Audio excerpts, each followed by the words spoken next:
Hi, Suzie. Thank you for joining us for Beneath. I'm so excited to have you. Thank you for having me. Yeah.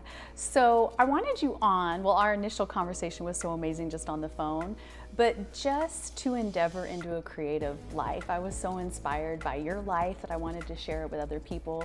So we're going to take it back to the very beginning, you as a child. And I know it was probably a full circle moment. As I said in the intro, you were the first Salvadorian to be invited to the National Gallery to paint, and I'm sure that was a full circle moment for you thinking about when you were a child as an immigrant. So. For sure. I remember in elementary school trying to learn English and just assimilating into the culture. I moved to the States when I was 5 or 6, and I started going to school. And I remember that my sister at the time, we didn't have email, of course, but my sister would write me letters, and she would send me drawings of these little elephants and dogs and puppies and stuff.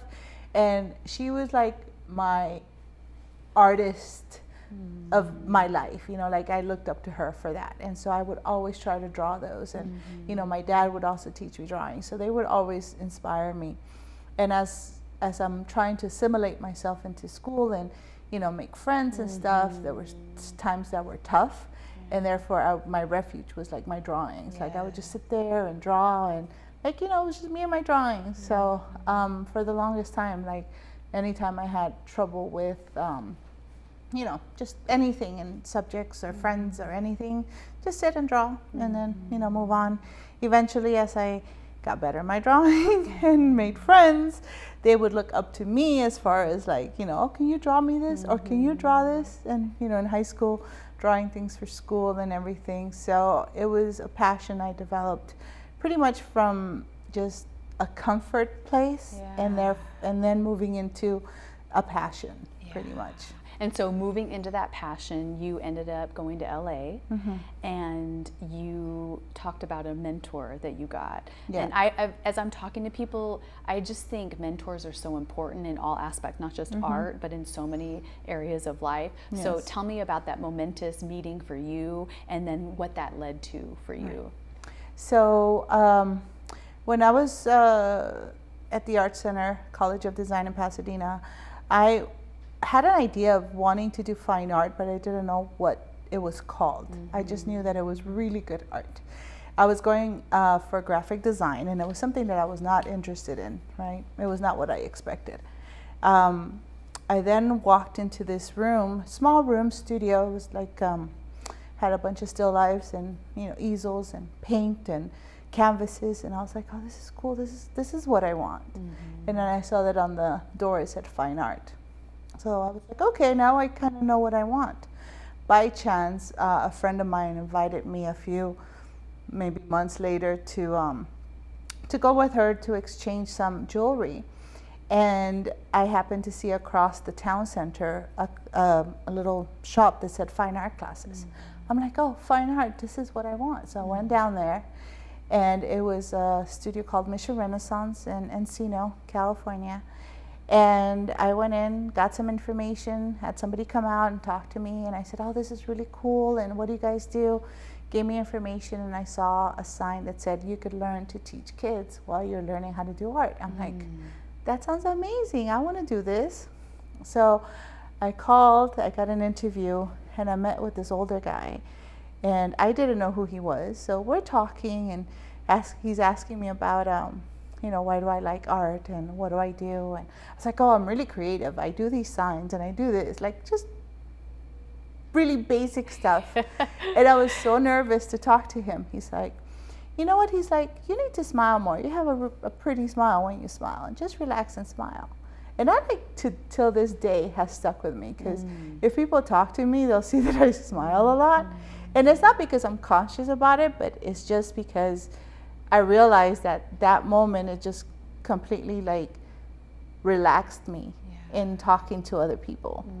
And so a few days later, I got the call that I was hired, and I went from teaching kids to adults to staff. And Larry Gluck, who's the person who actually was interviewing me, became my mentor for about 20 years, a little bit over 20 years. And now, you said that it was important to have somebody in your field to mentor you. But I also feel that he was a mentor in just my everyday life too. Just the way bigger than just art. It always is. Exactly. Yeah. That's what I find so interesting. It's always bigger than whatever the case may be, whether it's business or what architect, whatever. Life is always teaching you bigger things. Yeah. Yes, exactly. Just the way he led his life and how art played a big part in it. It was just an amazing example to have at that time in my life. So then for 20 years, you stayed teaching art in Los Angeles, but there came a time where you wanted to be an artist, an independent artist. Yes. So, which is a scary choice. It is. In my culture, being from El Salvador and a lot of, Hispanic cultures, Latino countries, they're like, well, you should have a real job. You've come to America. Right. This is the land of be opportunity. A doctor, be a lawyer, get a real job or something that's going to pay you and not, there's this stigma of the starving artist. Yes. Right? And so thank goodness my family wasn't like that. They were always supportive, especially my parents, of my art passion and just pursuing whatever I wanted to do as long as it made me happy. And so... What awesome people for that. Yeah. Again, coming into this country and being able to just be an artist, So the pressure of being a full-time artist wasn't really there, but working full-time and doing my art part-time kind of got to a point where I was like, I want to switch it up. I want to do art full-time and just maybe work part-time. So that's when I decided to leave LA and move to Dallas because my parents were already living in Dallas. And so I felt that, I could kind of manage financially the change or the switch. And then you came to Dallas, but then there was this change too where you went to Italy. Yes. And you began to truly delve into art that you had been teaching for 20 years. Exactly. So you were teaching these paintings and all these amazing artists, and then you got to go travel and see that for yourself. Yes. So, going to Italy was pretty much the second biggest, stage in my artistic career. Kind of a turning point. Yes, my second turning point. The first one was meeting Larry. I don't think if I would have met Larry or gone to Mission Renaissance, I would be the artist I am now, So he was the first and most important stepping stone.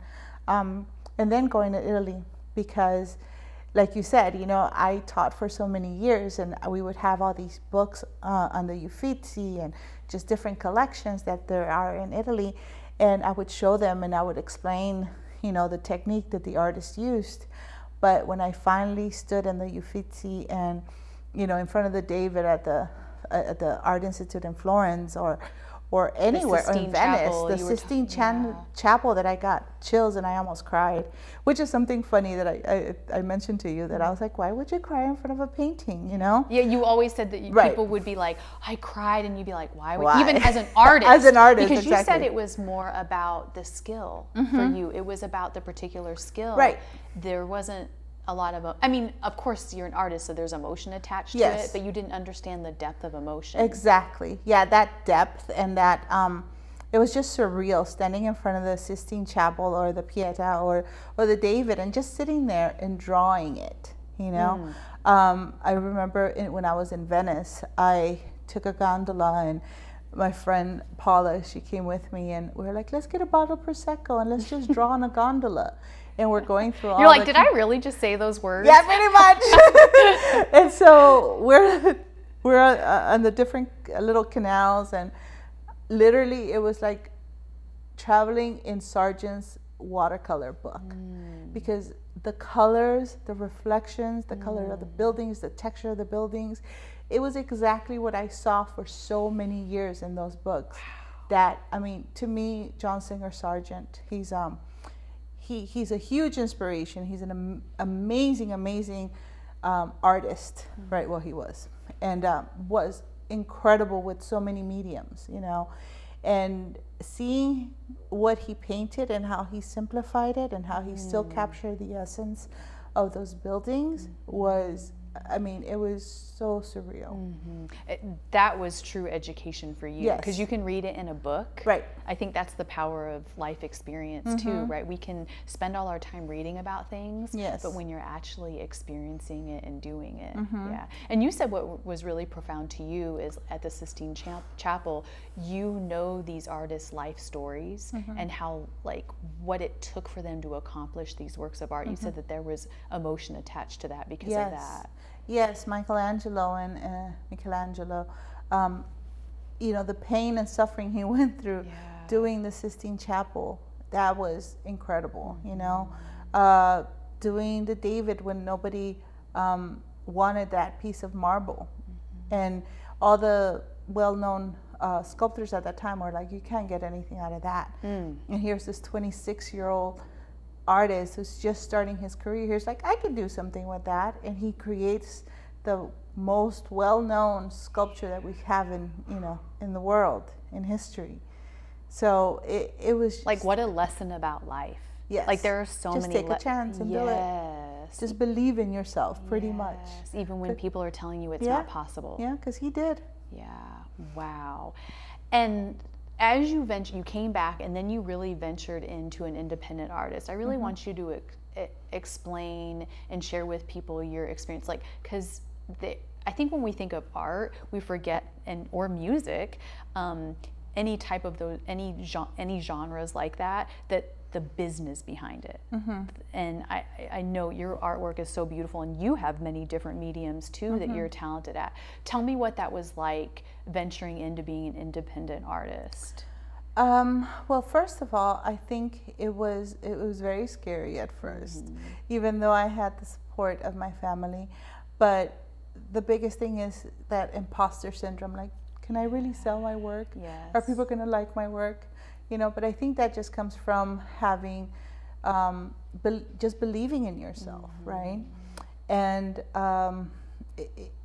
as far as selling your work, you just have to believe in you know, the quality of it, making sure that you as the artist, one of the things that I stress with a lot of people is just making sure you got the skills. Like, just work on your skills. Don't just try to rush through something. Yeah.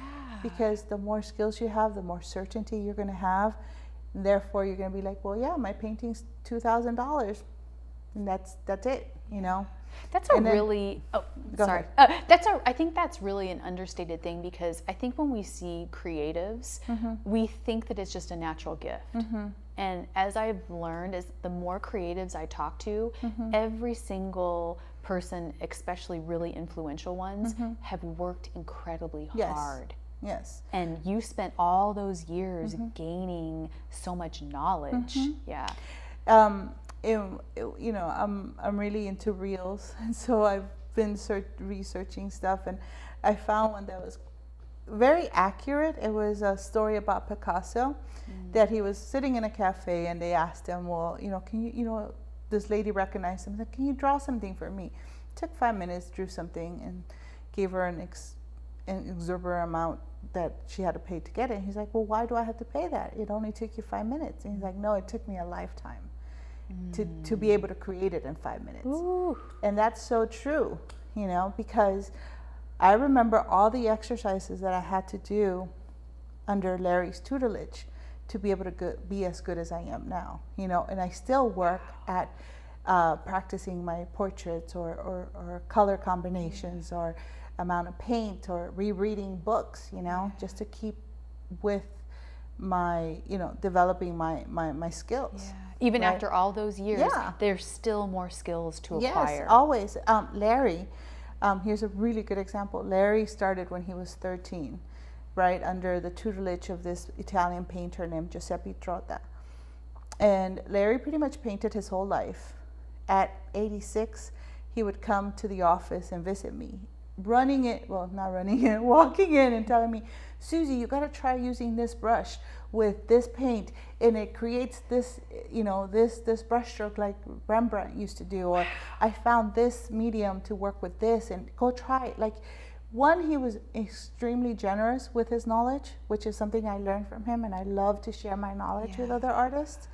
Two is that you can never stop learning. You know, the hardest students I ever had were the ones who would say, I already know how to do that, you know.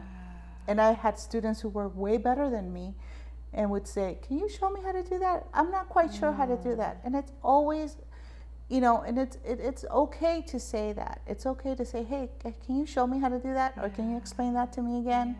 You know, the humility attached to it, like to leave your ego behind for the sake of just acquiring more knowledge about it. Yeah. And I recall Larry telling me, he's like, the reason why I, you know, wanted you to have all my information or teach you as much as I wanted to teach you was because you told me. He's like, I want to learn everything you know so I could teach it to others. Wow. So that was a huge lesson for me. And, you know, in college, and I've heard stories and I've experienced it myself, where you have instructors or professors who teach you but don't teach you everything or just give you enough for you to get by. I realized that a lot of times it's part of jealousy, you know, like, well, they're going to be going into the same market I'm going to be going to. They're going to become a competition. Why should I teach everything? Now, not everybody's like that, obviously. Right. You know, there's amazing instructors out there and teachers. But, you know, what I tell students is like, or just other colleagues is like, I love teaching and showing you everything that I know, because no matter what, you're never going to be able to paint like me or as me, because this is my spirit. Like, it's a part of me that I'm putting on the canvas. Right. You know, we used to teach 50 kids at once and they would all draw the same thing, but they would all be different because they were all infusing it with their own bit of themselves into that picture. So, and that's advice that, once again, it's never just about the art, or it's never just about the business. It's so much bigger than that. That's applicable to every part of life. There's room for all of us. Yeah. Because I think, especially in this day and age with social media, it's the pressure to be the best, or when you look at what somebody else is doing that you're doing, you automatically compare. Right. But to release that and just say, I'm just acquiring skills, and while I'm doing that, I'm even appreciating what you're doing. Exactly. Like, you cannot, like you said, social media, you cannot just look at everybody's, you know, reels and see how they're traveling, or they're, you know, wearing this, or they're putting all this makeup on, because they're all different and they all have different lives. They're different experiences. They're at different points in their life. And so you have to just concentrate on yourself, which is hard. Might sound a little cliche. Oh no, just, you know, compete with yourself. But it's the truth. Like, you know, I give myself a goal to be better than what I did last year. And so, like, that's kind of like my little game every year. And I was actually going to bring that up about having goals, because that's something very important. I hope we could talk about it now.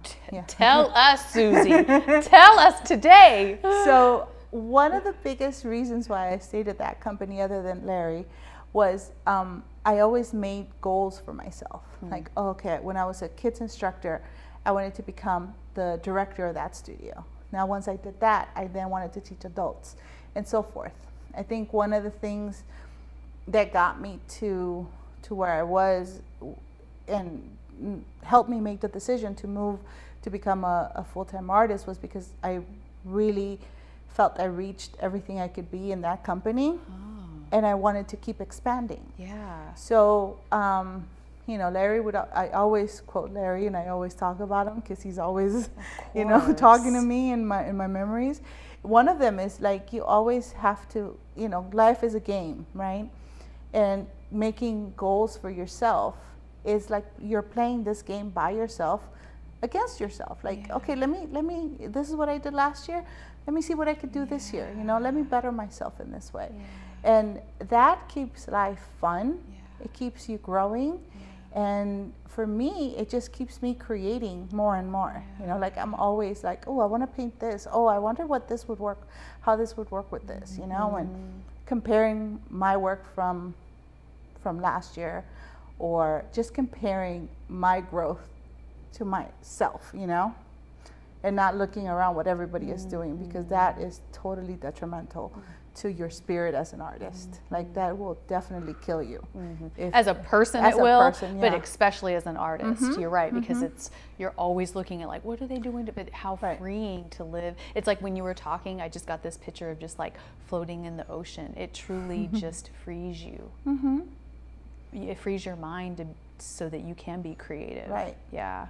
That is so powerful. One of the last questions I was going to ask is, what advice would you give? But you have dropped so much knowledge and advice already. But I did want to hit on one more thing about. So we'll move from not connecting, but not comparing, and then to the power of connecting. Because another pivotal moment in your life was meeting someone and going to Turks and Caicos, and how that kind of opened up another avenue, and that was because of you just networking.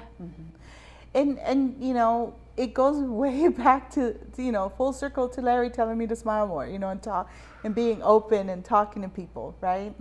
And just connecting with people, just, you know, listening, having the time to listen to others and get to know them. I went to a which it's really hard to do when you're comparing. Yes. Like it's another way to be free. Yes. Right? Because when you're not comparing, then you can truly be free just to connect with people. Yeah. Because then you're right, because then you don't feel like you're competing with them. Yeah, you're like, oh, that's not my competition, that's my colleague. I will do whatever I can to help them, to see them grow. You know, it sounds really cliche, and it sounds like, oh, you know, these Instagram perfect reels that inspire you, but they're actually true. Like the more colleagues, the more people you have in your circle that support you, the better you're going to be. If you are constantly comparing yourself, even to that circle, you're not going to be happy. You're not going to grow. So that's what happened to you. You go to this event. I go to I go to this event in Miami, a beautiful space, and instead of putting "hello, my name is" on my name tag, it's, you know, said put your name and then where you would like to go. Quickly flashed through my mind Turks and Caicos. And I actually laughed to myself because I'm like, I have a better chance of going back to Italy than to Turks and Caicos, so I'm gonna put Tuscany. And then not 20 minutes later, this woman walks in, beautiful, like to me, she looked like a goddess, like this flowy, colorful dress she had, these beautiful shoes. She sat next to me. We started talking, and she just had this air about her that was just so amazing and warm. And long story short, she invited me to Turks and Caicos for an art show. And I went. Do we hear that, people? She had literally 20 minutes earlier almost written Turks and Caicos on the next place you want to go, and you meet this glorious woman who you not just physically amazing, but internally, as you come to even more find out, and she invites you to come to Turks and Caicos. Right. I mean, we started, you know, small talk, like, oh, what do you do? What do I do? Oh, this is my artwork. She's like, oh, I love it. And she was in the business world, right? Yes, very successful. Very successful family down in Turks and Caicos. Native of Turks and Caicos and everything, and so she invites me down there. I go to this art show. I sell out. I make more friends down there, like so many important, amazing, not just important as career-wise, but just life-wise, you know, connections that I make down there.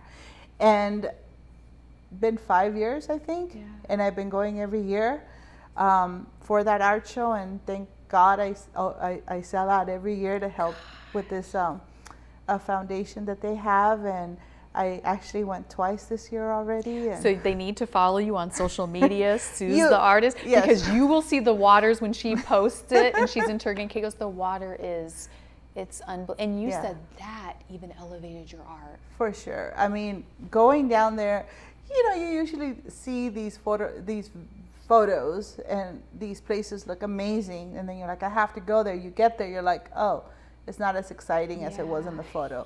Well, Turks you're and like, that was a filter. Right. Turks and Caicos does not have filters, does not need filters. It was gorgeous. It was even more beautiful than the photos I saw. Wow. And everything I experienced, the culture, the people, the colors, like all those things have influenced me now as an artist, and as like I literally owe the style that I do now to Althea, who is my friend now. that I met in Miami. And that's another thing I wanted to touch upon was my style. Learning fine art was very traditional, right? And it was doing a lot of still lifes and doing a lot of duplications of masters, which was great because I got the skill. But for so many years, I wanted to develop my own style. And going to Italy, I got to see the different artists, you know, how they created their style, and I just couldn't find a way to do it. Like between leaving LA and being in Dallas before going to Turks and Caicos, I tried so many different styles. I would get frustrated and I would try something else and I would try this, and it was just not clicking. So when I went to Turks and Caicos and I saw the colors and I saw just the energy, I felt the energy down in the islands. I was like, this is what Larry talked about, because Larry lived in the Virgin Islands. Sargent lived in South in Miami, and Winslow Homer lived in the Bahamas. So those were three artists that greatly influenced me, and I always wanted to, like, I wonder what it is to be in the Caribbean painting. And here I am in the Caribbean in Turks and Caicos painting, and just like all those other great artists. Yeah, and I recall seeing. I'm getting goosebumps because I'm thinking about it. Winslow Homer, he was an American artist who did illustrations for magazines. So you could in New England, so you could see his watercolors being a certain tight illustration until he gets to the Bahamas. And he gets a lot looser, and his style gets looser from that. Sargent was just always incredible, so he always painted amazingly. Larry, same thing. Yeah. But I really saw it in Winslow Homer, and I could see that change within my work, you know, going from, I don't know what to paint, like, I don't know my style, to like, oh wow, like I could use all these bright colors, and I could be bold, and I could, like, literally, like, Turks got me to be this like, brighter, more vibrant artist. Which shows you the power of life experiences. It's like we always want to just sit and work on our craft. We always want to just read, like, especially when you're very devoted and passionate. Yeah. But really, it's life experiences and people that make our lives richer. And then ironically, when we invest into that, somehow it invests back into our lives. For sure. Wow. I love this conversation. You are what Beneath is all about, and that's why I just had to have you on. Like, I just want to thank you so much for living a creative life, and I want to thank you for all the nuggets that you dropped on us, and thank you for letting us go beneath with you. Thank you so much. Thank you. Thank you, everybody. Thank you for joining us. See you next time.